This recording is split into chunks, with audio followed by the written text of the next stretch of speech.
Današnja Bosna i Hercegovina je interno organizovana u skladu sa Dejtonskim mirovnim sporazumom iz 1995. godine.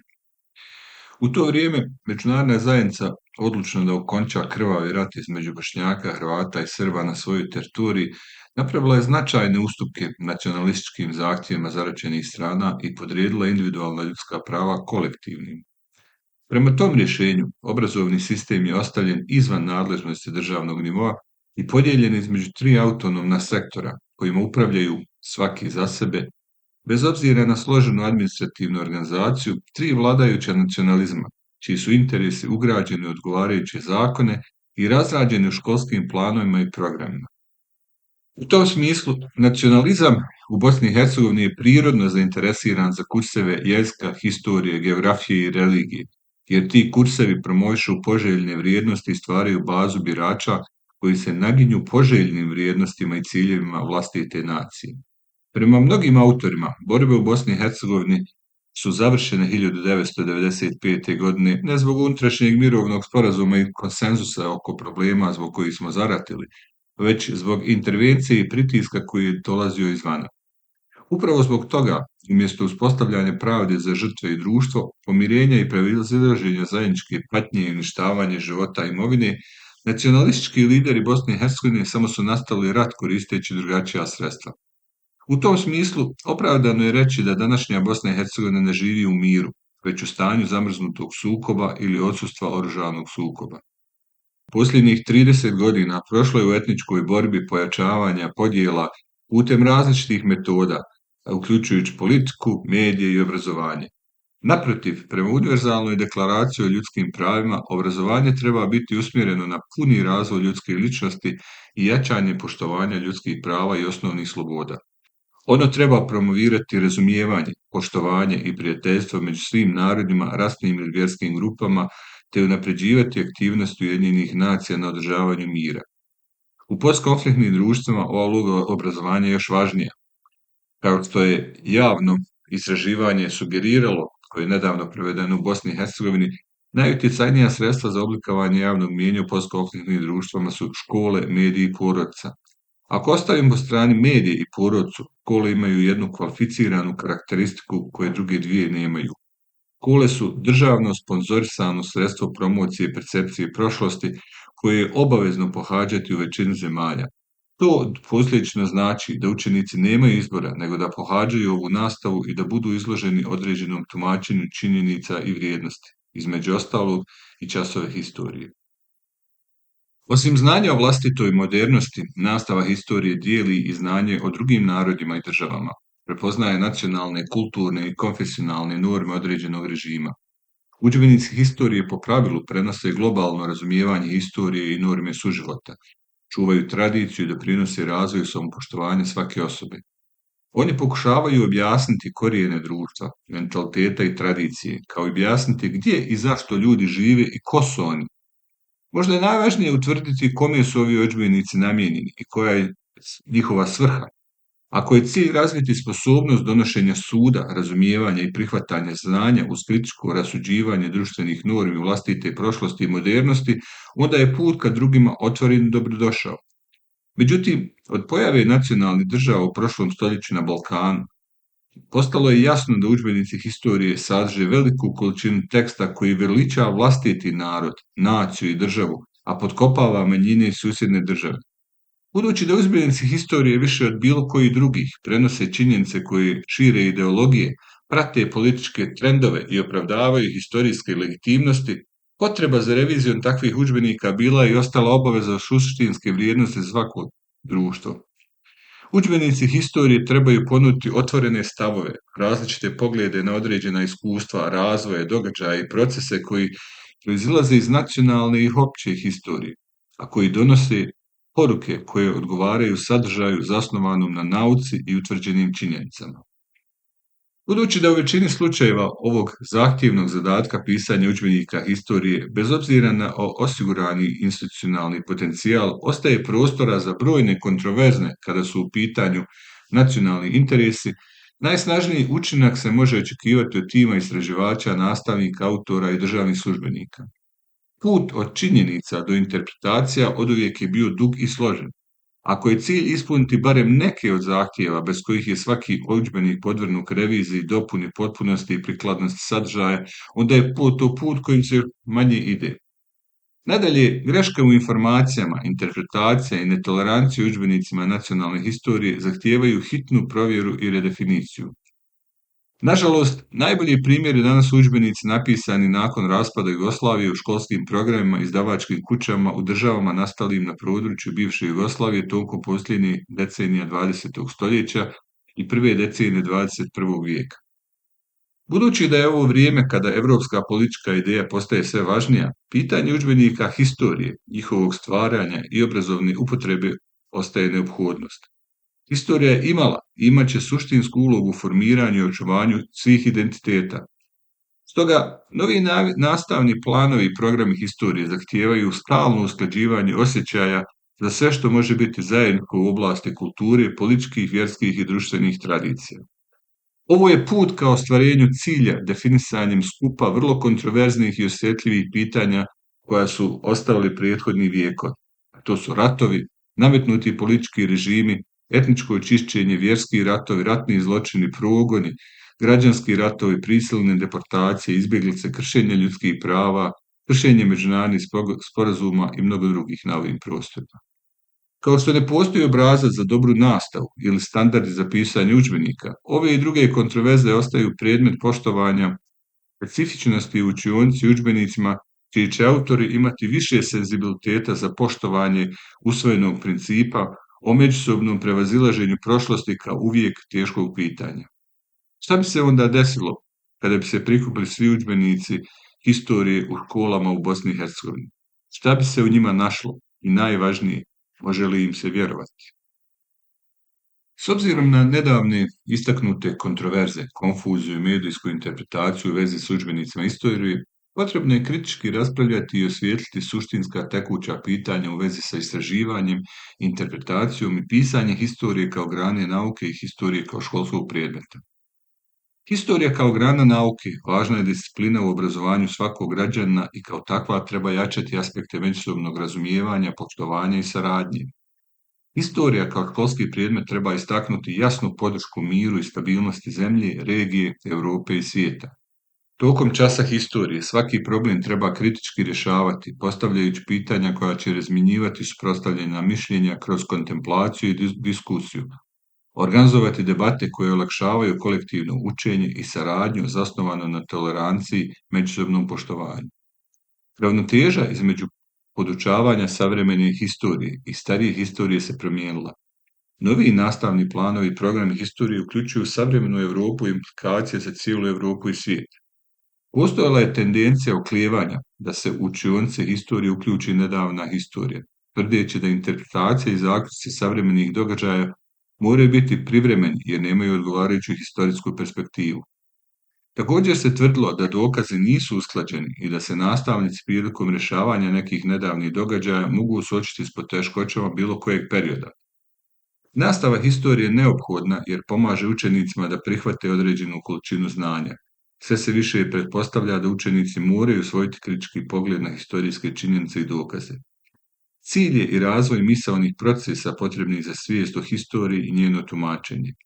Današnji nastavnici historije suočavaju se s određenim izazovima koji su rezultat okolnosti izvan njihove kontrole.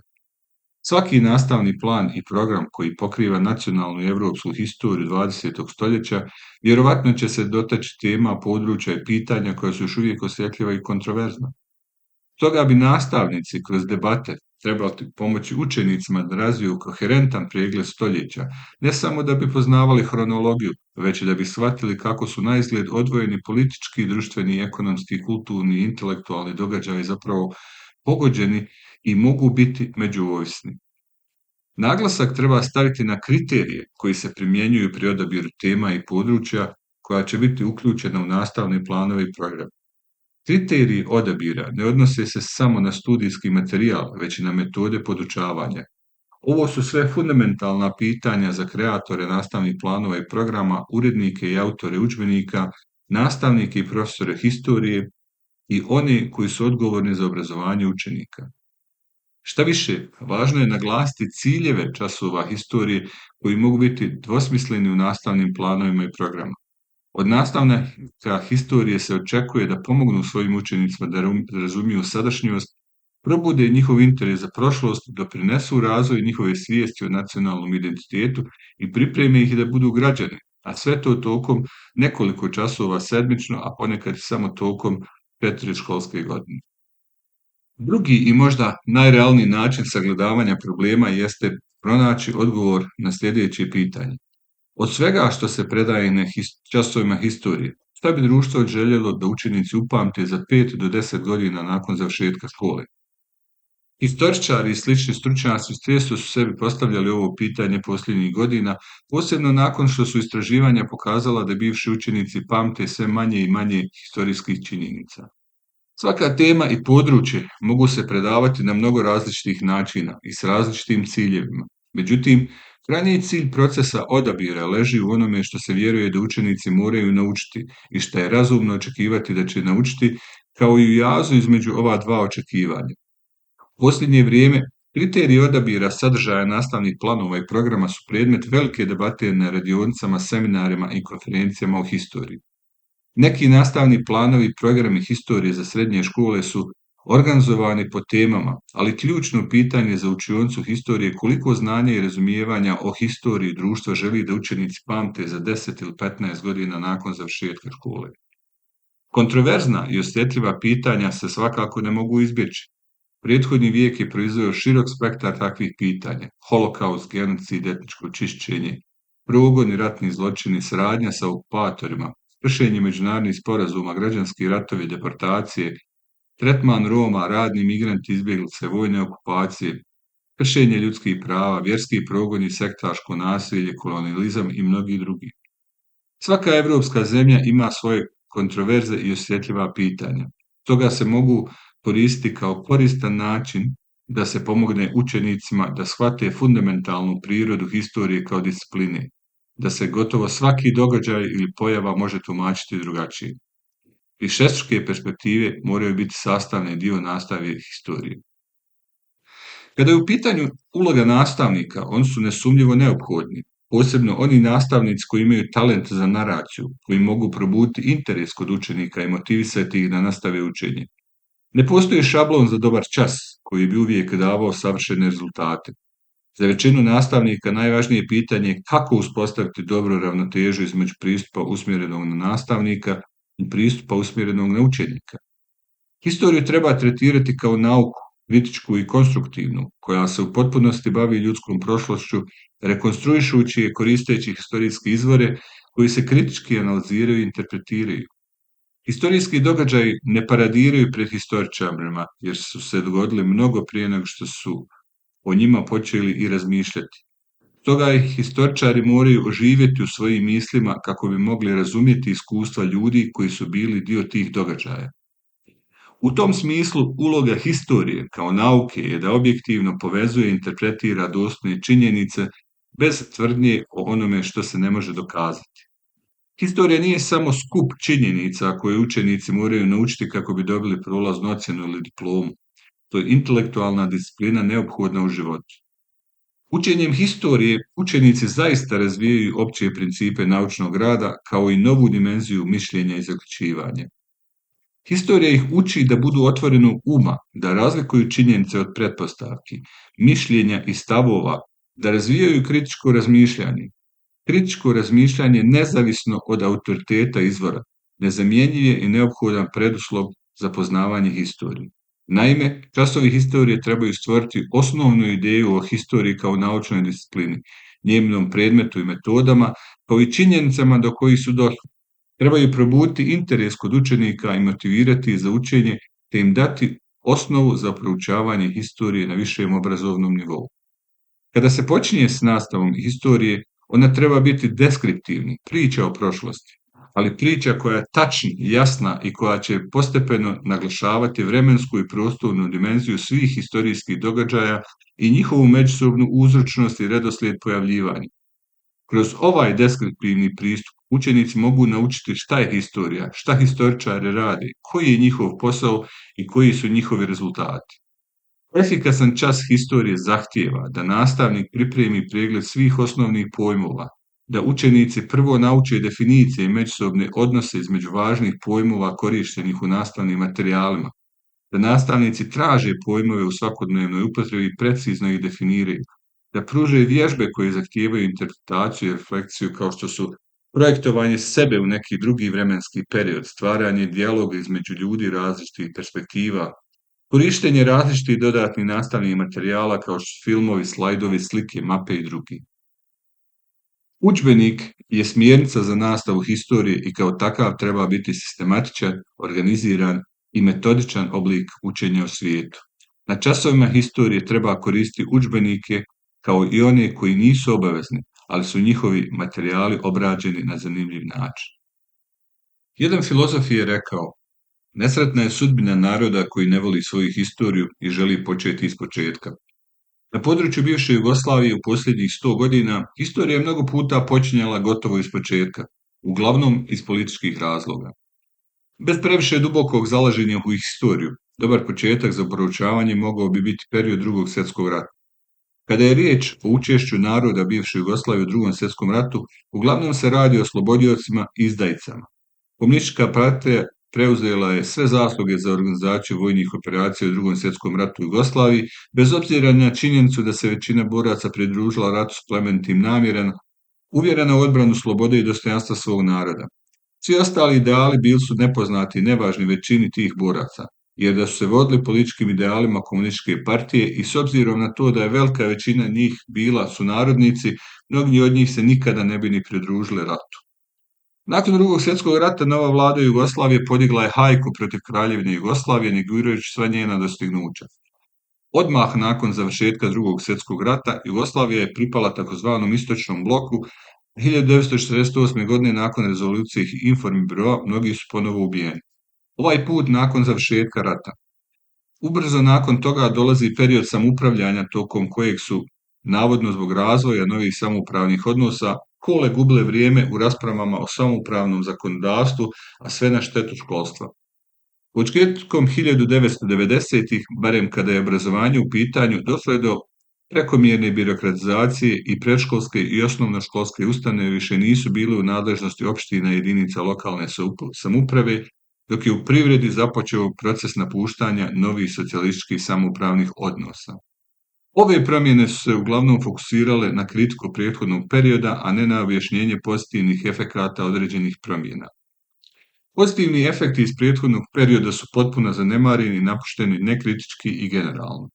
Ono što nedostaje jeste napredak, koji je jedini put ka napretku naše civilizacije, umjesto čega se u bivšoj Jugoslaviji vidi potpuni nihilizam prethodnog sistema.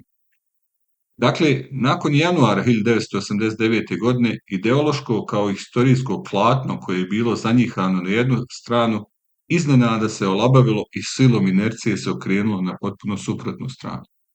U tom kontekstu Paul de Man je opisao modernost kao nešto što karakterizira potreba za radikalnom obnovom i obsesija tabula razum ili čak sistemskim zaboravom.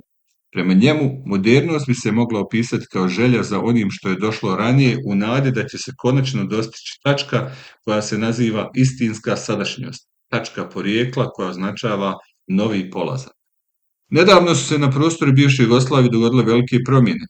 Kada iskusan historičar piše o njima, on može, kao što često i čini, odabrati temu u kojoj će donijeti sud na osnovu vlastitih analiza i uvjerenja.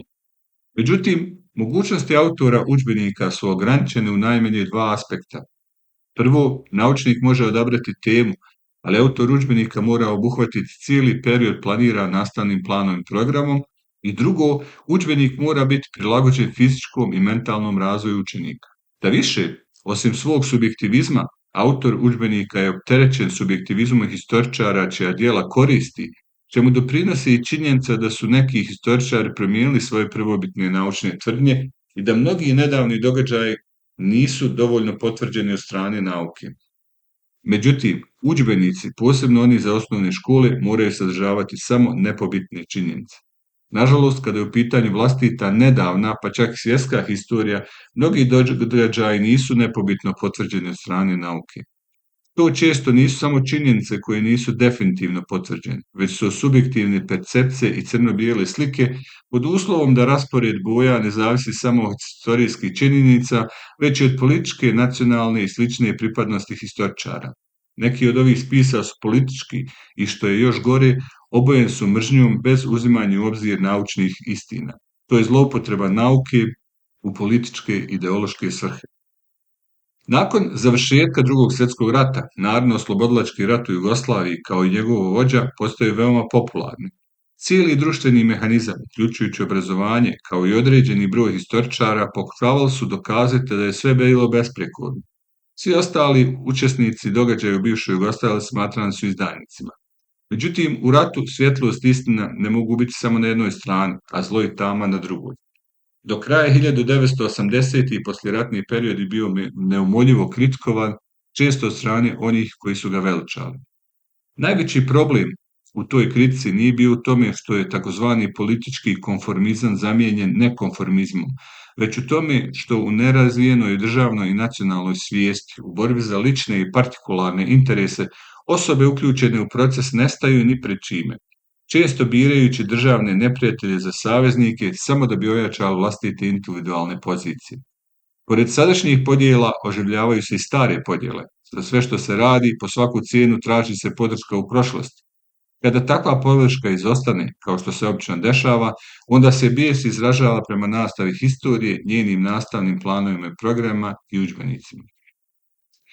Proces pisanja udžbenika historije otežava činjenica da je značajan broj dokumenata o ovom periodu objavljen neselektivno, kao i pojava nekvalitetnih historijskih spisa u obliku memoara, feljtona i drugih publikacija koje odražavaju stavove pojedinaca i političkih stranaka sa zlonamjernom namjerom da se u budućnosti koriste kao historijski izvor, to jest kao potvrda nečijih stavova.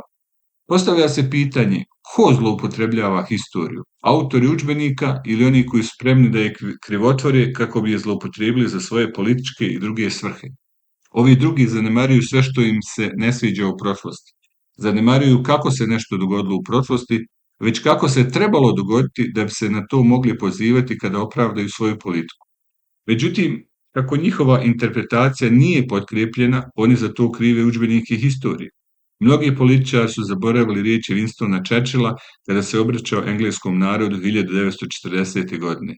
Ako otvorimo svađu između prošlosti i sadašnjosti, shvatit ćemo da smo izgubili budućnost. Nažalost, narodi na teritoriju bivše Jugoslavije to nemilosrdno čine već skoro cijeli jedan vijek. Ljudi koji žive na prostoru bivše Jugoslavije kao nacija toliko su opterećeni politikom da su zaboravili svoje svakodnevne probleme. Čak i u selima gdje su ljudi prvenstveno razgovarali o potrebama domaćinstava, sada se uglavnom razgovara o politici. Ljudi pričaju o politici na svakom drugom okupljanju, čak i kada idu u ležernu šetnju. Politički događaji su na svim naslovnicama novina, ne samo oni koji se direktno odnose na jednu zajednicu. Obrazovanje se samo povremeno ili prilično rijetko pojavljuje u novinama. Čak i tada ono više služi politici nego obrazovanju. Politika je u Bosni i Hercegovini već dugo u centru pažnje. Zašto? Uglavnom zato što je politika nažalost profitabilna s obzirom na životni standard većine građana i zato što su mnogi čuvari položaja nacije politički angažovani. Kada bi Bosna i Hercegovina bila zadovoljna i demokratska zemlja, onda bi bez obzira na etničku i političku pripadnost svima bilo bolje. Stoga, imajući u vidu stalnu borbu u Bosni i Hercegovini za konstituisanje i redefinisanje političke i društvene vlasti, nije neočekivano da je oblik političke vlasti koji nacija predstavlja usko povezan s načinom na koji priziva svoja sjećanja, te s onim čega se sjeća i zašto. Kako se mržnja ne bi prenosila na djecu, škola bi trebala biti oslobođena dnevne politike koja je obično prožeta međusobnim opasnim sukobima. To bi se prvenstveno trebalo usmjeriti prilikom donošenja nastavnih planova i programa, odnosno odabira nastavnih sadržaja. Nastavni plan i program historije trebao bi se posebno fokusirati na odabir sadržaja o nedavnoj historiji, u kojoj još uvijek ima mnogo toga neobjašnjenog, ali je mnogi zloupotrebljavaju kao potkrijepljenje za današnju politiku. Poznato je da udžbenici ne bi trebali uključivati činjenice koje nisu precizno utvrđene, što je nažalost uobičajeno u nedavnoj historiji. Ne bi trebali uključivati čak ni tačne činjenice koje bi mogle proizvesti pogrešnu poruku. Da bi se to izbjeglo, posebnu pažnju treba posvetiti tumačenju nedavnih historija. Neki autori mogu biti pristrasni ovisno o svojoj političkoj, stranačkoj ili drugoj pripadnosti. Zbog toga treba detaljno analizirati događaje iz nedavne historije, posebno iz perioda prošlog stoljeća. Pri tome se treba oslanjati na nesporne činjenice. Stoga je politiku nužno trebalo zabraniti u školama. U školskom zakonodavstvu Kraljevine Jugoslavije nastavno osoblje nije bilo dozvoljeno aktivno učešće u politici. Tako u jednom od pravilnika iz toga vremena piše: nastavnik je bio dužan biti primjer građanske, vjerske, političke i kulturne tolerancije i morao izbjegavati privatne i javne akcije, posebno one čisto političke prirode koje bi mogli dovesti do netolerancije. To je razlog zašto nastavnici ne mogu biti članovi organizacija koje su na bilo koji način štetne za ciljeve nastavnih škola ili imaju interese za poslove koji su suprotni nastavničkoj profesiji. Čak i danas u Bosni i Hercegovini prilikom upisa učenika u prvi razred osnovne škole insistira se na izjašnjavanju o svojoj etničkoj pripadnosti, iako termini nisu dobro razjašnjeni, kao što su narod, nacija, nacionalnost, nacionalna manjina, etnička grupa, vjerska pripadnost i neki drugi koji su uobičajeni u svakodnevnom jeziku i životu u Bosni i Hercegovini. Ekstremi koji su danas uobičajeni u društvu i historiji kao nauci trebaju se izbjegavati u učionici historije. Ukupna situacija u kojoj se danas predaje historija, posebno nedavna historija, neobično je složena. Nastavnici historije se teško suočavaju sa svim ovim izazovima. Za razliku od naučnika, nastavnici ih ne mogu izbjeći. Bježanje od vlastite historije je nepotrebno. Ona je ono što jeste, ali njen tok se može objasniti na iskren i istinit način, to je pravi pristup. Stoga je važno biti oprezan sa generaliziranim kvalifikacijama, posebno onima negativnim koji vode do neprihvatljivih generalizacija. Samo na taj način, kako sugerira Torsti u svojim dijelima, u postkonfliktnim društvima poput Bosne i Hercegovine mogu se izbjeći dva problema koja su vjerovatno najproblematičnija za izgradnju održivog mira kada je u pitanju obrazovanje. Prvi, opća nacionalna etnička segregacija koju djecu dijeli u odvojene grupe i nastava nacionalnih predmeta za različite grupe, posebno historije koja potiče slike neprijatelja i stereotipe o drugim nacionalnim i etničkim grupama. Iz svega do sada rečenog može se jasno zaključiti kako je ideološka instrumentalizacija modernog obrazovnog sistema duboko ukorijenjena društvena pojava. Porijeklo ove pojave vezano je za samu pojavu modernog obrazovnog sistema u procesu izgradnje političkih zajednica na novim temeljima i kulturi tokom 19. stoljeća u izvornom evropskom valu nacionalizacije. Ovo pitanje u Bosni i Hercegovini ne može se posmatrati izvan konteksta šireg južnoslavenskog kulturnog prostora koji nije zaobiđen ovih kratkotrajnim društvenim promjenama. Ali da li je historija toliko važna u postkonfliktnom društvu ili je ta priča preuveličana? Je li problematično kada se djeca segregiraju u školama kao što je to činjenica u Bosni i Hercegovini pod poznatim fenomenom dvije škole pod jednim krovom? Kada se misli da na različite istine i činjenice i vrijednosti kada se poučava, kada se misli da je raznolikost glavni problem u multikulturalnim društvima, da su drugi uvijek počinitelji zločina, da ne može biti pomirenja sa njima. Bosna i Hercegovina 30 godina nakon završetka prošlog rata duboko je podijeljena zemlja. Podjele nisu samo teritorijalne, već i mnogo dublje, suštinske. I s vremenom se ne smanjuju, već nažalost čini se da su još šire nego što su bile prije. Važni dijelovi tih podjela su događaji i zločini iz nedavne prošlosti, ali i neki iz nešto malo dalje prošlosti, zemlje i njihovo tumačenje. Neosporno je da je podučavanje o istoriji uz instrumentalizaciju koja prati medije jedan od bitnih dijelova tih podjela. Iako postoji duga tradicija koja spaja historiografijsku izgradnju nacije, to je najčešće bila historija koja priziva i slavna prošlost koja artikulira mitsko jedinstvo ili zajedničko porijeklo.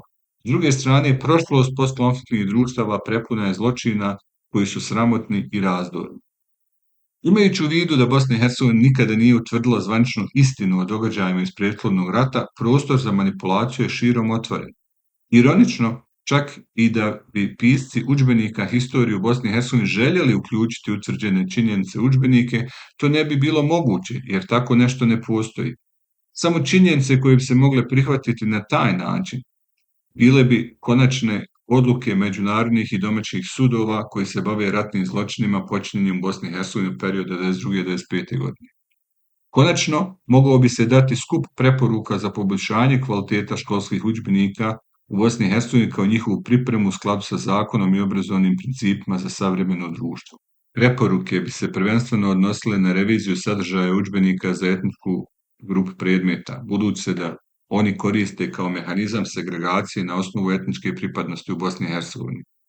Revizija bi trebala preispitati zajednički sadržaj nastavnih planova i programa, posebno predmeta poput jezika, historije i geografije, te pronaći efikasna rješenja u inkluzivnom i multiperspektivnom pristupu predstavljanju heterogenih sadržaja. Svakako je razumljivo da ne postoje jednostavna rješenja i da treba pronaći model gdje bi učenici učili o svom porijeklu, ali interpretacije ne treba nuditi kao jedinu istinu. Sadržaj koji izaziva kontroverze treba predstaviti onakav kakav jeste i poticati učenike da o njemu razmišljaju. Takav model bi s vremenom omogućio učenicima da razumiju položaj drugih i prevaziđu barijere koje postoje između naroda u Bosni i Hercegovini. Prilikom procjene kvaliteta udžbenika prije nego što budu odabrani, treba uključiti različite stručnjake, poput pedagoga, psihologa i stručnjaka za ljudska prava, kako bi se izbjeglo zanemarivanje obrazovne uloge udžbenika. Izrada udžbenika treba biti timska aktivnost koja uključuje stručnjake iz oblasti nauke o kojoj se udžbenik govori, metodičare, pedagoge, nastavnike, grafičke dizajnere i lektore. Ova preporuka se posebno odnosi na nastavnike jer su oni najbolje upoznati s načinima na koje učenici usvajaju određeni sadržaj i na šta je usmjerena njihova pažnja. Njihovi komentari su neprocjenjiva vrijednost pri kreiranju dobrog udžbenika jer će ga na kraju krajeva oni i koristiti. Trebaju se poštovati osnovni principi sticanja znanja. Učenicima nije potrebno znanje radi samog znanja, posebno u današnjem svijetu koji se stalno mijenja. Stoga bi udžbenici trebali podržavati sve nivoe izgradnje znanja, usvajanje činjenica, objašnjenje, primjenu u stvarnom životu, analizu, sintezu i evaluaciju. Udžbenici bi također trebali sadržavati u informacije o drugim narodima i manjinama koji žive u Bosni i Hercegovini. Nastavnici bi trebali podizati svijest o društvenom značaju onog što predaju za kasniji život učenika i za društvo u cjelini. Obrazovanje je javno dobro naime. Nastavnici bi trebali aktivno promovirati ono što predaju. To znači da ako društvo želi da učenici nešto nauče kako bi to mogli koristiti u budućnosti, nastavnici moraju razmišljati o društvenom značaju onoga što uče.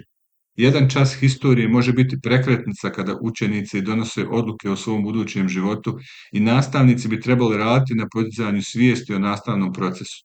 Nakon godina rada u obrazovanju i komunikaciji s udžbenicima, nastavnici predstavljaju najbolji izvor informacija o tome kako bi udžbenik trebao izgledati i kako bi trebalo obrađivati određene cjeline. Nastavnici bi stoga trebali biti aktivno uključeni u rad izdavača prilikom priprema knjiga, kao i ministarstva i druga relevantne komisije prilikom procjene kvalitete udžbenika. Nažalost, većina ovoga se još uvijek ne dešava u Bosni i Hercegovini. Ako se to ikada dogodi u Bosni i Hercegovini, to bi pomoglo u pružanju objektivnog prikaza prošlosti koji bi se mogao koristiti kao osnova za razvoj zajedničke historije i osnove za pomirenje. To bi dovelo do zatvaranja knjige bolne prošlosti i dovelo bi do uklanjanja historije kao tačke sporenja bivših protivnika. Konačno, smanjenjem broja dozvoljenih laži u javnom diskursu, demagozi i etnički poduzetnici bi imali manje uspjeha u posticanju nasilja pozivanjem na historijsko iskrivljivanje ako se istina zapravo zna. Konačno, na ovaj način obrazovni sistem bi imao mogućnost da edukuje o događajima iz prošlosti, učeći iz istorije i time sprječavajući ponavljanje nasilja, te učeći iz prošlosti sprječava takve događaje u budućnosti. Hoće li se to dogoditi u Bosni i Hercegovini ostaje da se vidi. Ono što je očigledno u postkonfliktnoj Bosni i Hercegovini jeste činjenica da obrazovni sistem treba da promovira i stvara nove graditelje mira, a ne nove mrzitelje. Ako je suprotno, a nema sumnje da je u Bosni i Hercegovini 30 godina nakon posljednjeg rata zaista tako, onda nema razloga za čuđenje što je Bosna i Hercegovina još uvijek u ratu.